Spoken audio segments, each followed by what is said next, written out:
বুঝলাম না, তোমার কি কোনো সেলফ রেসপেক্ট নেই? তুমি আমার ভাইয়ের গায়ে হলুদ দেশে ইভেন্ট ম্যানেজমেন্টের কাজ করতেছো, আবার আমার রিলেটিভসদের ছবি তুলে দিতেছো, আর এদিকে বাবাকে বলে রাখছি তার সাথে তোমাকে দেখা করাই দিবে। এখন সেই যদি এই অবস্থায় তোমাকে দেখে কি হবে একবার ভাবছো? কি হবে? আবার জিজ্ঞাসা করতেছো কি হবে? Are you serious? এখন আমার দোষটা কোথায় আমাকে বলবা?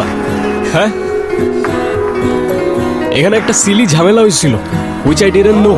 আমার কিছু করার ছিল না, বান্টি আমাকে বারবার কল দিয়ে জ্বালায় মারতেছিল। ইভেন আমি ওকে বলেও রাখছিলাম যেন আমাকে কল না করে, আমার যেন এখানে আসতে না হয়। বাট টিমটা তো আমার, কোনো প্রবলেম হইলে আমাকেই তো দেখতে হবে, রাইট? রায়ন, অনেক হয়েছে তুমি আর তোমার এই ফালতু। মানুষের বয়ফ্রেন্ড ডাক্তার হয়, ইঞ্জিনিয়ার হয়, আর তুমি হইছো একটা ইভেন্ট ম্যানেজার। আজ চাইরা বাবা যদি জানতে পারে তুমি একটা ইভেন্ট ম্যানেজমেন্টে কাজ করো, কোনোদিন তোমার সাথে আমাকে বিয়ে দিবে না। এখন আমি তো এইটাই করি, it is what it is. কি করবো আমি এটার ব্যাপারে?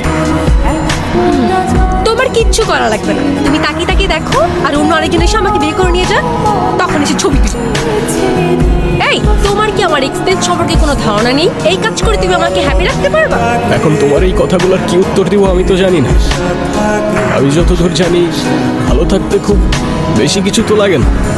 পকেটে 2 বেলার খাবার, বাসা ভাড়ার খরচটা, পাশে ভালোবাসার মানুষটা থাকলেই তো এনাফ হওয়ার কথা না? এই, তোমার এসব ইনস্টাগ্রামের রিলসের ডায়লগ আমাকে শোনায়।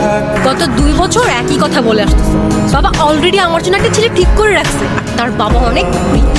অ্যাজ সুন অ্যাজ পসিবল তুমি যদি ভালো একটা জব আর বিজনেস না করতে পারো, আমার কোনো কিছু করা থাকবে না। বাবার পছন্দ করা ছেলেকে আমি বিয়ে করে ফেলবো। আরে আমাকে একটু টাইম তো দাও না, মাত্রই তো বিজনেসটা স্টার্ট করলাম, একটু ওয়েট করো। এরপর যদি ভালো কোনো রেজাল্ট না আসে, দরকার হয় আমি প্রফেশন সুইচ করে ফেলবো, আই প্রমিস। বিজনেস? এটা কোনো বিজনেস হইলো? কয় টাকা আসে এটা থেকে বলবা? এই, তুই এখানে কি করছিস? কত কাজ পড়ে আছে ওখানে। এই তো মা, আসছি, তুমি যাও। আন্টি আসসালামু আলাইকুম। ওয়ালাইকুম সালাম। মায়ের সাথে যোগাযোগ করছোস? না। কাউকে পাঠিয়ে মায়াকে একটু আনার ব্যবস্থা কর না মা, প্লিজ। ওকে, দেখতেছি আমি কি করা যায়। আচ্ছা। আচ্ছা শোনো, তোমাকে না বলছিলাম এর আগের বার আমার একটা বোন আছে? হ্যাঁ, ওই তোমাদের ফ্যামিলি থেকে আলাদা থাকে যে। হ্যাঁ, ওকে কালকে হোস্টেল থেকে নিয়ে এখানে নিয়ে আসবো। এমনিতেও বাসার কেউ ওকে পছন্দ করে না, আমিও করি না, কিন্তু মায়ের ফেভারিট চাইল্ড তো, তাই ওকে বিয়েতে আনতেই হবে। ওকে, আমি মায়ের হোস্টেলের অ্যাড্রেস তোমাকে হোয়াটসঅ্যাপ করতেছি। আর শুনো, ওটা কি দিয়ে আনতে যাবো? কেন, বাইক? খবরদার এই বাইক নিয়ে যদি আনতে গেছো। ফার্স্ট ইমপ্রেশন বলে একটা কথা আছে, কতবার বলছি একটা গাড়ি কিনো, একটা গাড়ি কিনো। এখন আমি গাড়ি কেনার জন্য এত টাকা কোথায় পাবো? বাইকটাই তো বন্ধুর থেকে ধার নিয়ে চলতেছি। এত কিচ্ছু আমি জানি না, তুমি ওকে গাড়ি দিয়ে আনতে যাবা, ব্যাস। আচ্ছা ঠিক আছে, আমি একটা উবার নিয়ে চলে যাব। উবার? তুমি নিজে ড্রাইভ করে যাবা? ও যদি জানতে পারে তুমি উবার নিয়ে গেছো, আমার মান সম্মান থাকবে? এখন উবার ছাড়া আমি গাড়ি কোথায় পাবো? কোথায় বাবা মানে? ম্যানেজ করো। উফ, কেন যে আমি তোমার ভালোবাসতে গেছিলাম? বাবার পছন্দ করা ছেলের বিয়ে করলেই ভালো হইতো। বাবা! হ্যালো, আসসালামু আলাইকুম।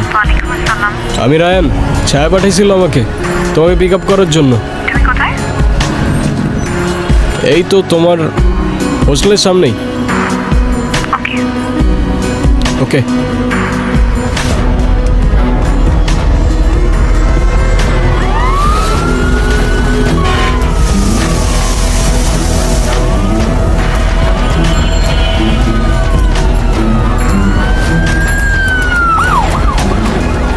এ ভাই, ভাই। হ্যাঁ ভাই, কি হয়েছে? আগুন লাগছে? কেমনে কি? হ্যাঁ ভাই, রুমের ভিতরে বারবিকিউ করতে গিয়ে আগুন লাগছে। সব পাগল আর ছাগল।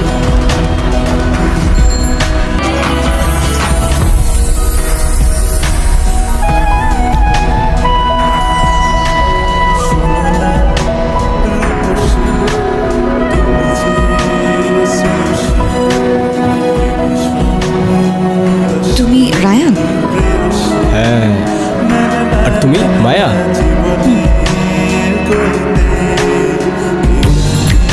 আরে এই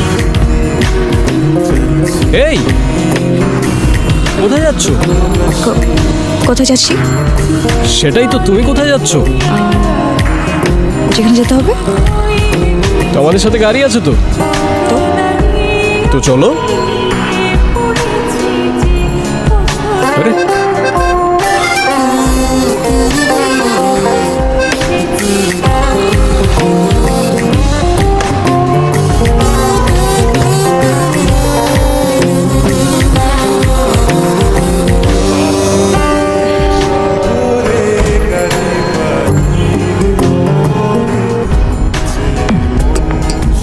হ্যালো, আমি তোমার বোনকে হোস্টেল থেকে নিয়ে আসছি। তুমি কোথায়? আচ্ছা শুনো, আমরা সবাই শ্রীমঙ্গল রওনা দিয়ে দিছি আমাদের গ্রামের বাড়িতে। আজকে তো আসতে পারবা না। তুমি একটা কাজ করো, ওর একটা দিন তোমার কাছেই রাখো, কালকে ওকে নিয়ে চলে এসো, ওকে? আরে আজব, আমি ওরে কই রাখবো? একটা কাজ যদি তুমি সিরিয়াসলি নিতে লাইফে, ছোট একটা কাজ দিচ্ছি, এইটাও করতে পারতেছো না। কোথাও রাখতে না পারলে তোমার নিজের বাসায় রাখো। কেন যে আমি তোমারে ভালোবাসতে গেছিলাম? বাবার পছন্দ করা ছেলেরে বিয়ে করাই উচিত ছিল। হ্যাঁ